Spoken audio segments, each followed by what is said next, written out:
30 times.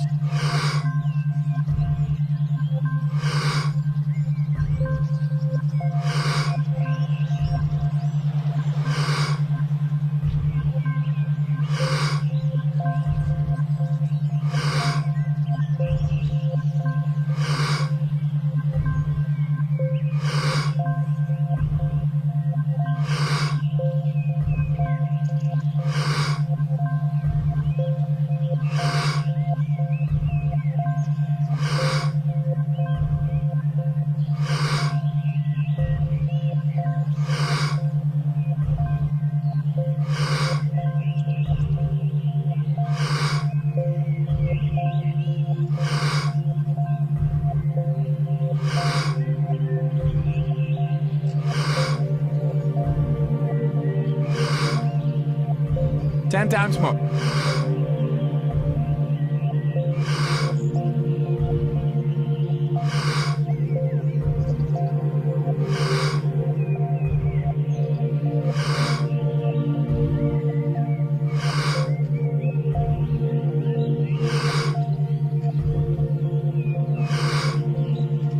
Two times more.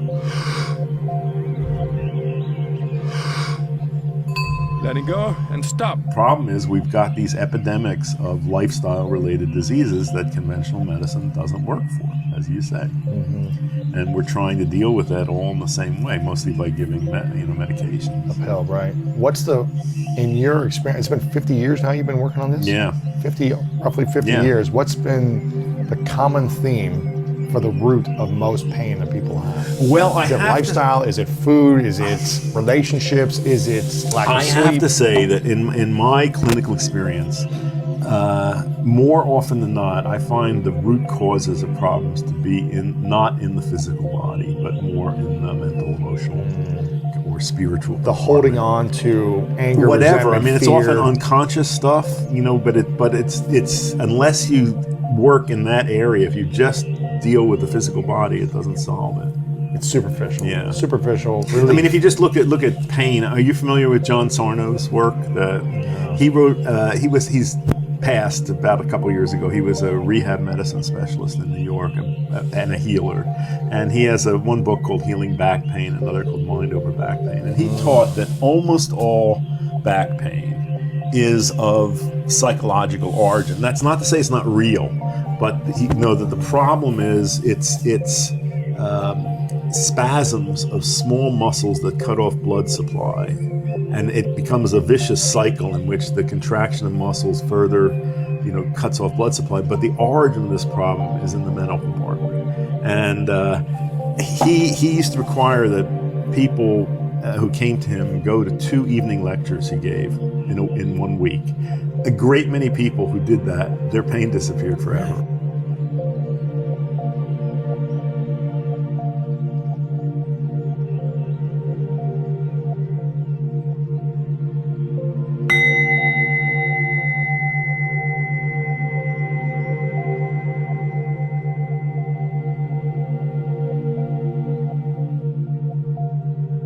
Thirty times.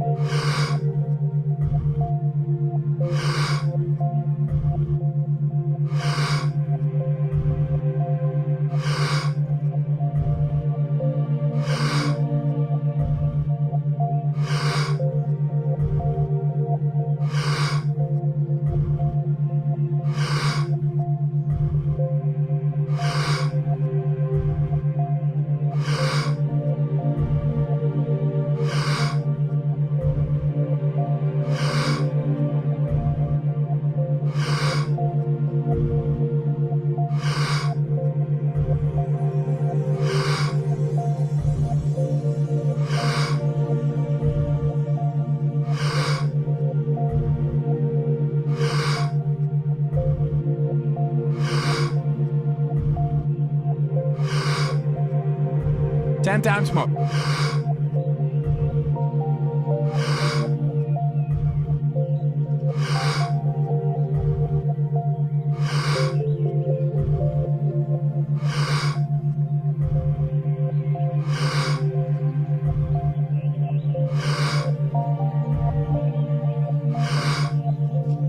Two times more.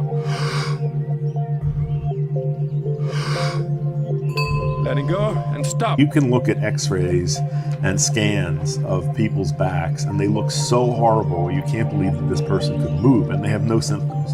And you look at other ones that look terrific and the people are crippled by pain. Really? So there's no correlation between objective findings and subjective experience, which goes along with his theory. Anyway, this is just my observation is that more, then this is I think one of the great limitations of conventional medicine is it's only focused on the physical body and it ignores this whole other realm. Yeah, I interviewed, I don't know if you know Dr. Lissa Rankin. I interviewed her years ago, maybe 6-7 years ago, where she had more of a traditional practice. And then I think she was taking 7 or 8 medications herself. She was unhappy, sick. And then she started healing her relationship. She started, healing other things in her life. And she realized she didn't need as much medication. Right. And then she started kind of doing talk therapy in a little bit, where she would say to her patients, well, why don't you go, heal this with your partner, or your husband, or whoever, and then the pain started to go away for these individuals. She realized, and other doctors have done this as well.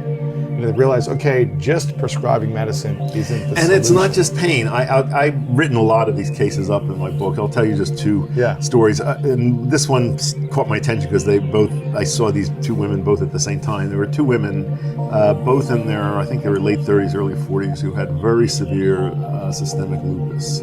A major autoimmune disease. Okay. What does lupus create? What is that? Is that? Well, it can affect any system of the body, but usually there's joint involvement. There's usually arthritis, skin problems, like eczema type problems or rashes. Yeah, but this is a severe one. It's not just the surface of the body; it goes in internally.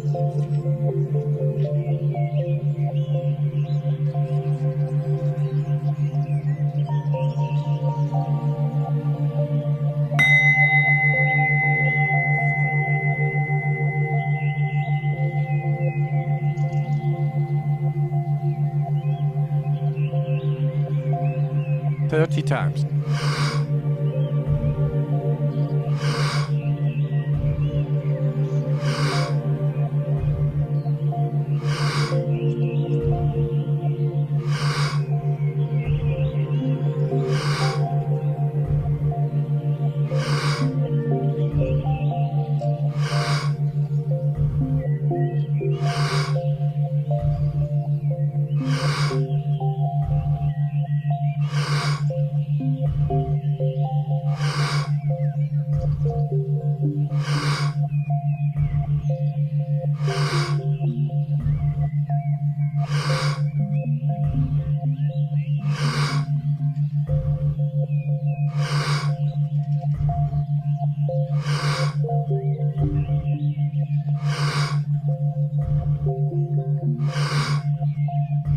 Ten times more.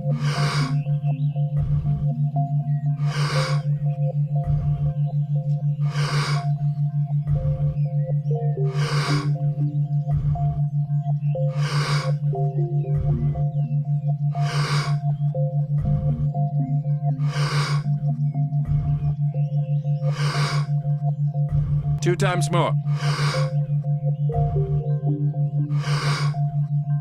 Letting go and stop. Yeah. So one woman had brain involvement and was psychotic as a result of this, and the other woman had her kidneys were involved and she was near death in the hospital. So the first woman, the one with the brain involvement, had a religious conversion to some variety of fundamentalist Christianity in the hospital, and the other woman fell in love and subsequently got married, and both of them, the disease disappeared. And I often say, I can't always arrange for my patients to have religious conversions or fall in love. But to see that, just to know that that's possible, then you want to sort of find some way to flip that switch. And the switch is in the mind. It's not in the body. If people believed in a higher power and felt loved, you think that would help with a lot of pain? I think it'd help a lot. Yeah. I think it would help a lot. Is it the fear in the mind, the loneliness, the anxiety, the stress that causes the tension in the back or the pain? Yeah, it could be all of that. And what Sarno's teaching was you just constantly tell yourself over and over, it's not my back and my back is fine. And he was actually opposed to any therapies directed at the back. He said you shouldn't even do massage or acupuncture because it reinforces the illusion that the problem is there. the information on how to continue to The transform the tricky mind. part is that the part of the mind that does this is the unconscious mind, and Yeah. you can't directly access that. So, I don't know, you have to trick yourself in some way.